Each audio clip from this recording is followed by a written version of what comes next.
தமிழ்நாடு இலக்கிய பேரவையின் 392ஆம் திங்கள் கூட்டம் இன்று புலவர் பொன்முடி சி. சுப்பையன் ஐயா அவர்கள் தலைமையில் நடைபெற்றிருக்கிறது. ஐயா அவர்கள் தலைமை ஏற்றதுடன் என்னுடைய வடசொல் அறிவோம் பாகம் 2 நூலையும் வெளியிட்டார்கள். முன்னுரையும் நூல் பற்றிய உரையும் வழங்கினார்கள். உழைத்தால் பெறலாம் உயர்வு என்ற ஈர்க்கடிக்கு வெண்பா அரங்கேற்றம் நடைபெற்றது. ஐயா அவர்கள் கவியரங்க நடுவராகவும் இருந்து சிறப்பித்தார்கள். அடுத்த மாத கூட்டத்திற்கு ஈதலே என்றும் இனிது என்ற ஈற்றடியும் வழங்கியிருக்கிறார்கள். ஐயா அவர்களுக்கு முதற்கண் நன்றி பாராட்டுகிறேன். முனிவர் வே. குழந்தைசாமி ஐயா அவர்கள் திருக்குறள் உரை என்ற நிகழ்வில் அலர் அறிவுறுத்தல் என்ற அதிகாரத்தை பற்றி சிறப்பான உரை நிகழ்த்தினார்கள். அன்னாருக்கு நன்றி பாராட்டுகிறேன். நூல் மதிப்புரை வழங்கியவர் அருமை நண்பர் கவிஞர் மா. கதிரொளி ஐயா அவர்கள். அன்னார் கவிஞர் மட்டுமல்லாது சிறுகதை எழுத்தாளர் மற்றும் இதழ் ஆசிரியரும் ஆவார். 10க்கும் மேற்பட்ட நூல்களின் ஆசிரியர். அன்னார் என் நூலை ஆய்வு செய்து மதிப்புரை வழங்கியமைக்கு நன்றி பாராட்டுகிறேன். சிறப்புரை ஆற்ற வருகை தந்திருக்கும் கவிஞர் மற்றும் இதழாசிரியர் திரு பா. மீனாட்சி சுந்தரம் ஐயா அவர்களுக்கும் நீராம்பல் மலர்களும் போர் பறைகளும் என்னும் தலைப்பில் சிறப்பான ஓர் உரை நிகழ்த்தினார்கள். அவர்களுக்கு எமது நன்றியை உரித்தாக்குகிறோம். என் நூலை பொன்முடி ஐயா அவர்கள் வெளியிட அதை பெற்றுக்கொண்டு வெளியிட்ட மேடையில் வீற்றிருக்கும் சான்றோர் பெருமக்கள் அனைவருக்கும் நன்றி கூறுகிறேன். தமிழ்த்தாய் வாழ்த்து பாடிய மாணவிகள் அனைவருக்கும் எமது நன்றி. வரவேற்புரை வழங்கிய நம் செயலர் மதிப்புக்குரிய திரு திராவிடமணி ஐயா அவர்களுக்கு நன்றி. என் நூலுக்கு சிறப்பானதொரு அணிந்துரை வழங்கிய முனிவர் கா. சு. சிவகாம சுந்தரி MA B.Ed MPhil PhD அவர்களுக்கு நன்றி பாராட்டுகிறேன். அவர் கோவை தன்னாட்சி கலை அறிவியல் கல்லூரியின் பேராசிரியர் என்பதும் நம் தலைவர் திரு பொன்முடியாரின் உதவி என்பதும் அனைவரும் அறிந்தது. கவியரங்கம் பாடிய பெருமக்கள் முனிவர் வே. குழந்தைசாமி ஐயா, புலவர் ஸ்ரீ சோதிநாதன் ஐயா, புலவர் குமாரசாமி ஐயா, திரு K.N. ரங்கசாமி இளைஞர், திரு பொன்சிங் ஐயா, கவிஞர் கதிரொளி ஐயா, கவிஞர் செங்குட்டுவன் ஐயா ஆகியோருக்கு எனது நன்றியை தெரிவித்துக் கொள்கிறேன். நமது பேரவைக்கு புது வரவாக வருகை தந்திருக்கும் கிருஷ்ணாபுரம் பெண்கள் மேல்நிலைப்பள்ளி மாணவியர் செல்வி மோ. இலக்கியா, செல்வி சாமி தர்ஷினி, செல்வி நிசானா பர்வீன் மூவருக்கும் நன்றி பாராட்டுகிறோம். அவரை இந்த கூட்டத்திற்கு அழைத்து வந்து திருப்பி கொண்டு போய்விடும் வரை முழு பொறுப்பேற்று அவர்களுக்கு ஊக்கத்தொகையும் வழங்கி ஊக்குவிக்கும் நமது நண்பர் திரு மாணிக்க வாசகம் ஐயா அவர்களுக்கும் நன்றியை பாராட்டுகிறேன். நம் அழைப்பை ஏற்று வருகை தந்து விழாவினை சிறப்பித்துள்ள அவை நிறைந்த ஆண்டோர் பெருமக்கள் அனைவருக்கும் நன்றி பாராட்டுகிறேன்.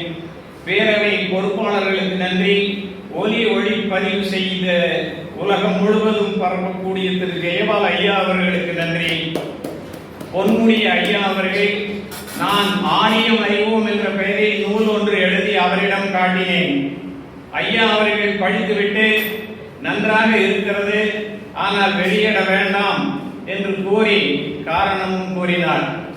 அடுத்து வடசொல் அறிவோம் என்ற என் நூலுக்கு அணிந்துரை வழங்கினார்கள். வடசொல் அறிவோம் பாகம் 2ஐயும் அவரிடம் காட்டினேன். எடுத்துக்காட்டுகள் ஏராளமாக இருக்கின்றன, அவற்றை குறைத்துக் கொள்ளுங்கள் என்று அறிவுரை கூறினார்கள். நான் எப்பொழுதுமே ஒரு நூல் எழுதினால் அவரிடம் கொடுத்து விடுவேன். களஞ்சை கோவே என்று சொல்லுவாங்க, குயவனார்கள களஞ்சை கோவே என்று இலக்கியம் சுட்டும். அந்த களஞ்சை கோவாகிய நான் மண்பானை செய்து அதை 10 நாள் வெயிலில் வைப்பது போல நான் எழுதிய நூலை அன்னார் அவர்களிடம் 10 நாள் ஒப்படைத்து விடுவேன். அன்னார் அவர்கள் மாவு செழிக்கும் சல்லடை போல பலவிதமான சல்லடைகளை போட்டு எழுத்துப்பிழை, சொற்பிழை, சொற்றொடர்பிழை, கருத்துப்பிழை எல்லாம் சரிந்து செப்பமாக்கி தருவார்கள். குறைகளை தனிமையிலும் நிறைகளை பொதுவிலும் பேசும் ஐயா அவர்களுக்கு நன்றி தெரிவித்துக் கொள்கிறேன். முனிவர் வே. குழந்தைசாமி ஐயா அவர்கள் அலர் அறிவுறுத்தல் அதிகாரம் பற்றி உரையாற்றினார்கள். சிறப்பான உரை. இன்பத்துப்பால் அதிகாரங்கள் மிகவும் நுட்பமாக கையாளப்பட வேண்டிய செய்திகள். தலைப்பை விட்டு மற்றொன்று விரித்தல் அவர் உரையில் என்ற சேர்ந்தால் அது கலவை, பாலும் தேனும் போல. நல்லதும் தீயதும் சேர்ந்தால் அது கலப்படம். நம் தலைவர் ஐயா அவர்களும் முனைவர் ஐயா அவர்களும் நல்ல கலவை. இருவரும் பொறுமையின் மொத்த உருவங்கள். இவர்களை யாராலும் கடுப்பேற்ற முடியாது. இடும்பை கிடும்பை படுப்பர் என்ற பொருள்படி இவர்களை கடுப்பேற்ற வந்தவர்கள் கடுப்பாகி போய்விடுவார்கள். முனைவர் ஐயா அவர்களுக்கு நன்றி பாராட்டுகிறேன். அடுத்து கவிஞர் கதிரொளி ஐயா அவர்கள் என் நூலை படித்துக் கொண்டிருந்த அதே வேளையில் நான் அவருடைய நீட்டாண்மைக்காரி என்ற கவிதை நூலை படித்துக் கொண்டிருந்தேன். என் நூலுக்கும் அவருடைய நூலுக்கும் ஒரு வித்தியாசம் உண்டு. நான் தமிழ் மொழி வாழ்த்து ஒன்று போட வேண்டுமானால் நல்ல தமிழ் பாடலை தேடி எடுத்து நூலில் போடுவேன்.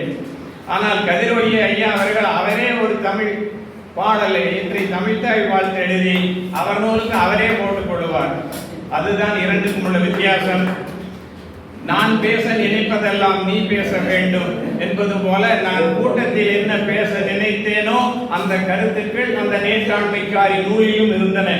எனவே அந்த நூலில் இருந்த பாடல்களை ஒரு சில சொல்லி என் உரையை தொடர்கிறேன். சங்கத்தின் நூல் படித்து சான்றோர்கள் சொல்லெடுத்து இங்கு புது காவியங்கள் இலக்கியங்கள் படைத்தோமா என்று வினவுகிறார். சங்கத்தின் நூல் படித்து சான்றோர்கள் சொல்லெடுத்து இங்கு புது காவியங்கள் இலக்கியங்கள் படைத்தோமா? அரங்குகள் செல்வதும் ஆர்த்து உரைப்பதும் அல்ல முழு பணியே. நீ இறங்கு களத்தினில் இலக்கியம் படைத்திடு இனிய நம் செம்மொழிக்கே என ஏவலிடுகிறார்.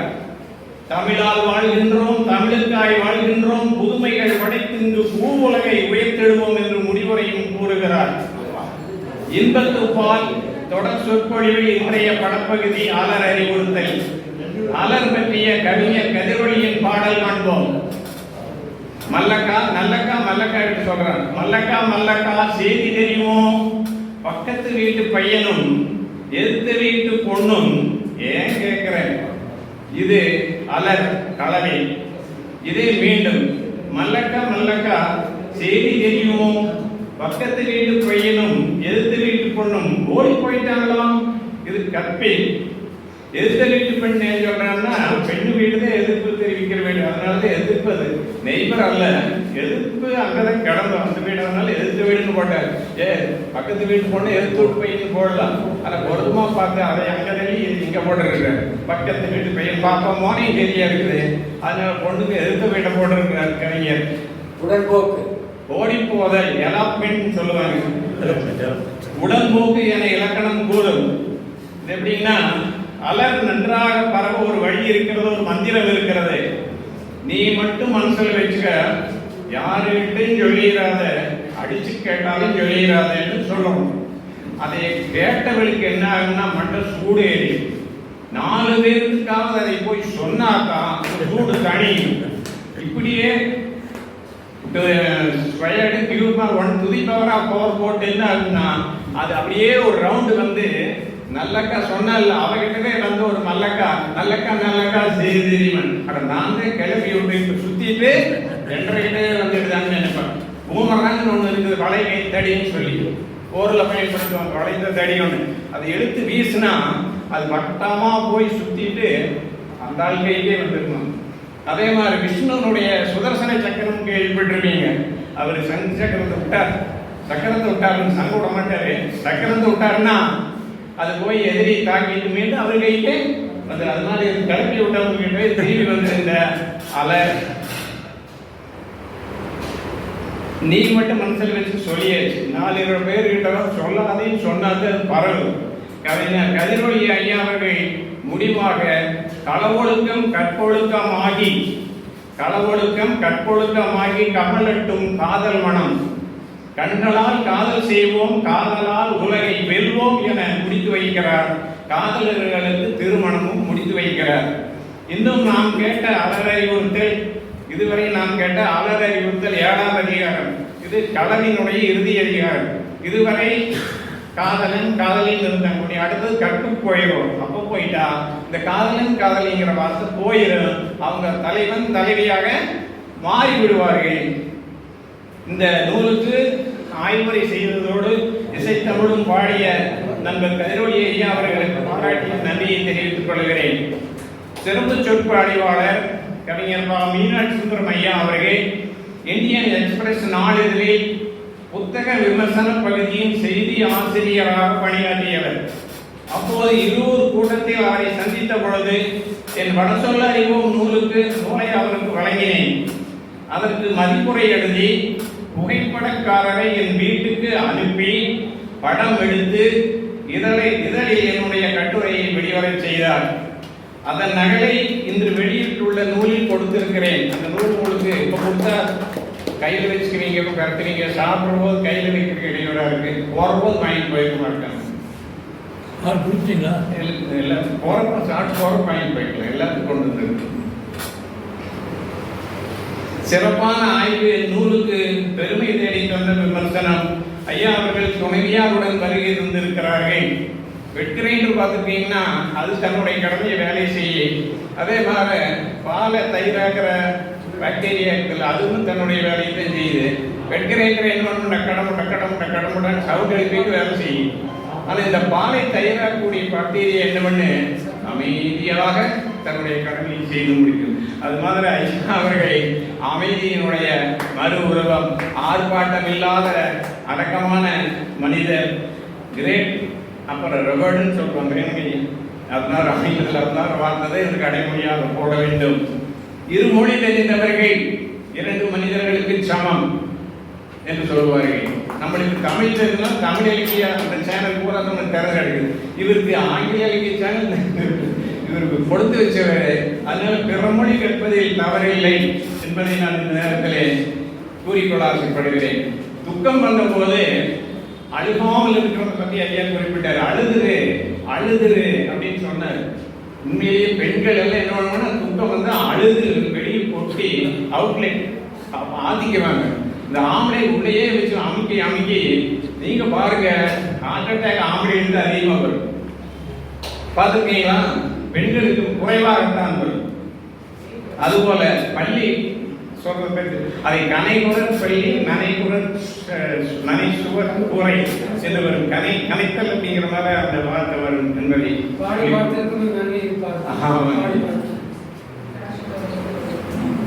இன்னொன்னு, மோசமான ஒரு நூல் செய்தால் பிழை இல்லை, மோசமான ஒரு மொழிபெயர்ப்பு செய்தால் அது குற்றம். Wrong transcription is a crime அப்படிங்கிறேன். என்ன அந்த மூல ஆசிரியனை கொலை பண்ற மாதிரி அவனுடைய தரத்தை எந்த விதத்திலும் மொழிபெயர்ப்பாளர் குறைந்துவிடக்கூடாது. அதனால் மொழிபெயர்ப்பு நூல் செய்வது மோசமான மொழிபெயர்ப்பு குற்றம் என்று சொல்லுவார்கள். அன்றில் பற்றி குறிப்பிட்டாங்க. அன்றில் பறவைனா அன்றி அன்றி நான் இல்லை அப்படிங்கிறது அன்றில் பறவை. அது மேக்ஸிமம் நம்ம செகண்ட் சொன்னார். அவ்வளவு நேரம் கூட பிரிஞ்சிருக்காது. நான் கேட்டேன், மெய்யா பொய்யா தெரியவில்லை. அன்றில் பிரிந்து விட்டால் துணை பிரிந்து அன்றில் கூழாங்கற்களை நிறைய விழுங்கிக் கொண்டு உயரமாக பறந்து போய் இறக்கைகளை மூடிக்கொண்டு அங்கிருந்து தரையில் விழுந்து உயிரை விட்டுவிடும் என்று கேள்விப்பட்டேன். மெய்யா பொய்யா தலைவர் அவர்கள் கேள்விப்பட்டிருக்கிறீங்க. கவிஞர் மீனாட்சி சுந்தரம் அவர்களின் சொல் ஆற்றலை இங்கு கண்டீர்கள். நாவன்மை இன்றைய உரையில் கேட்டீர்கள்.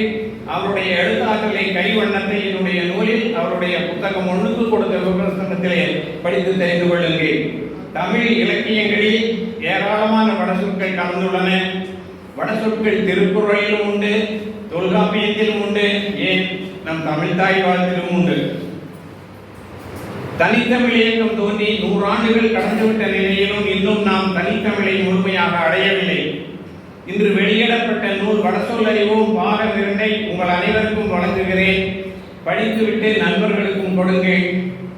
ஒருத்தர் வீடு விற்கிறேன்னு சொன்னார்.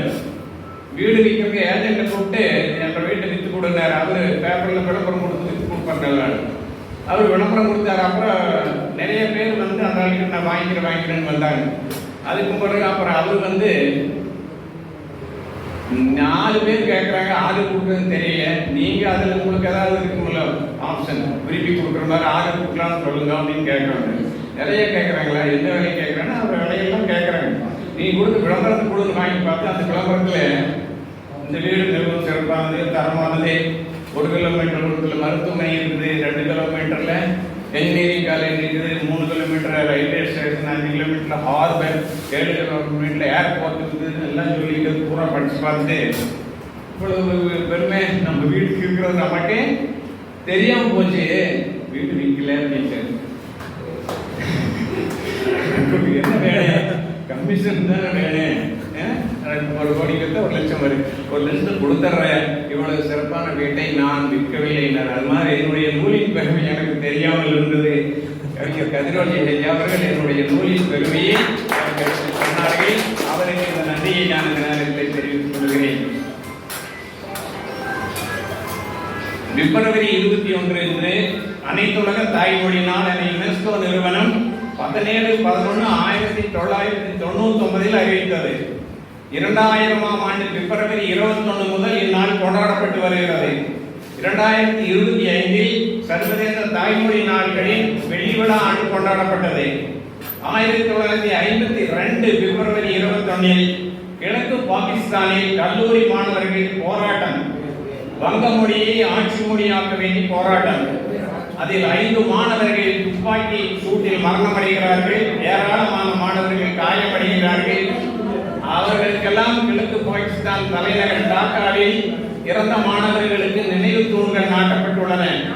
இன்று உலக நாடுகள் அனைத்தும் பிப்ரவரி 21 தாய்மொழி நாளாக கொண்டாடுகிறார்கள். கிழக்கு பாகிஸ்தானில் பிப்ரவரி 21 அரசு விடுமுறை. எல்லா மொழிகளும் அழியாமல் காப்பதும் மேம்படுத்துவதும் இதன் நோக்கம். எனவே இந்த நாளில் நான் மணிமேகலையிலே வரக்கூடிய ஒரு கதையை சொல்லி முடிக்க விரும்புகிறேன். மணிமேகலையில் சாதுவன் ஆதிரி என்ற ஒரு தம்பதி இருந்தார்கள். சாதுவன் வணிகத்துக்கு கப்பல் ஏறி வியாபாரத்துக்கு போகிறான்.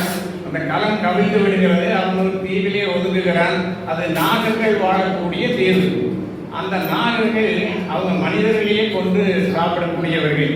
இந்த சாதுவனையும் அவர்கள் எடுத்துக்கொண்டு போய் இன்னைக்கு நல்ல வேட்டை, நல்ல ஆள் கிடைச்சிட்டாருன்னு கொண்டு போய் தலைவன் முன்னால் தான் கொடுத்து எப்பவுமே பலியிடுறது பழக்கம். தலைவர் பின்னால் கொண்டு போய் படிக்க வச்சு பலியிடும் போது அவங்க பேசிட்டு இருக்கிறாங்க. நீங்க கேட்டேங்கிறாரு. அவங்க பேசுற நாகர்களின் மொழி இந்த சாதுவனுக்கு தெரியும். தெரிந்ததனால் இவன் என்ன செய்கிறான், அவர்களுடைய மொழியில் அவர்களோடு உரையாடுகிறான். அப்பொழுது அவர்களுக்கு நம் மொழி பேசக்கூடிய ஒருவனை நாமே கொன்று தின்பதா என்ற எண்ணம் வந்த பிறகு கொல்லாமல் விட்டு விடுகிறார்கள். அதே சாதுவன் அவர்களுக்கு கொல்லாமை பற்றி அறிவுரை சொல்லுகிறான். பல உபதேசங்கள் எல்லாம் செய்து அவர்களை திருத்துகிறான். அவர்கள் இதுக்கு முன்ன இது மாதிரி போன்றவர்களிடம் பெற்று வைத்த திரவியங்கள் எல்லாம் இருக்கும் அல்லவா, அதையெல்லாம் சாதுவனுக்கு கொடுத்து அவனை கப்பலிலே ஊர் திருப்பி அனுப்புகிறார்கள். இங்கே ஆதிரை போன கணவனை காணவில்லையே என்று எரி மூட்டுகிறாள். உள்ளே போய் பார்த்தால் எரி அவளை சுடுவதில்லை. தீயும் தீண்டா தீவினை ஆகிய ஆகிவிட்டேன் நினைக்கிறார். அசரீரை சொல்லும் கணவன் சாகவில்லை. அவன் வந்துடுறான். அது மனதில் வர்றத சாதுவன் ஆதிரை கருதிகள் என்ன வருதுன்னா, செகண்ட் லாங்குவேஜ் தெரிஞ்சு வச்சுட்டா நல்லது. அதுதான் அவனை காப்பாற்று. இது தாய்மொழி பற்றுன்னு சொல்லுவாங்க. தாய்மொழி பற்று சொல்ற நாகர்களின் தாய்மொழி பற்றுன்னு சொல்லலாம். ஆனா இவன் சாதுவனை பொறுத்த மட்டும் 2வது மொழி அவனை காப்பாற்றியது. இன்னொரு சின்ன கதை சொல்றேன். ஒரு நேரம் ஆயிடுச்சுங்க. ஒரு எலி ஓடிட்டு இருக்குது. பூனை திறந்தது. பூனை திறந்தது. இங்க ஓடி தோல் காட்டி கடைசியில் எலி போய் ஒடிஞ்சது குட்டிகளோட. பூனை வெளியே வந்தா புடிச்சுக்கு. அந்த சமயத்துல அந்த எலி என்ன பண்ணுது, மிமிக்ரி சொல்றேன், அது எலி பண்ணுது. எலி என்ன பண்ணுச்சு, நாய் மாதிரி குலைச்சது. புரிஞ்சுங்களா? நாய் மாதிரி குலைச்ச உடனே இந்த பூனை ஓடிடுது. அப்புறம் அது குட்டியை கூட்டிட்டு வெளியே மெதுவா வந்தது. அப்ப இந்த தாய் போன குட்டிகள் சொல்லிச்சாமா, now you see how useful your second language is. 2வது மொழி தெரிந்து கொண்டால் உயிரை காப்பாற்றிக் கொள்ள அது பயன்படும் என்பதை இந்த நேரத்தில் சொல்லிக் கொடுக்கிறேன். என்னுடைய உரையை கேட்ட அனைவருக்கும் மீண்டும் ஒரு முறை நன்றி கூறி அமைகிறேன். அனைவருக்கும் நன்றி. இரண்டாவது படி என்ன படிக்கணும்? இரண்டாவது படியை நாம் என்ன படிக்கணும்? இரண்டாவது படியை நாம் என்ன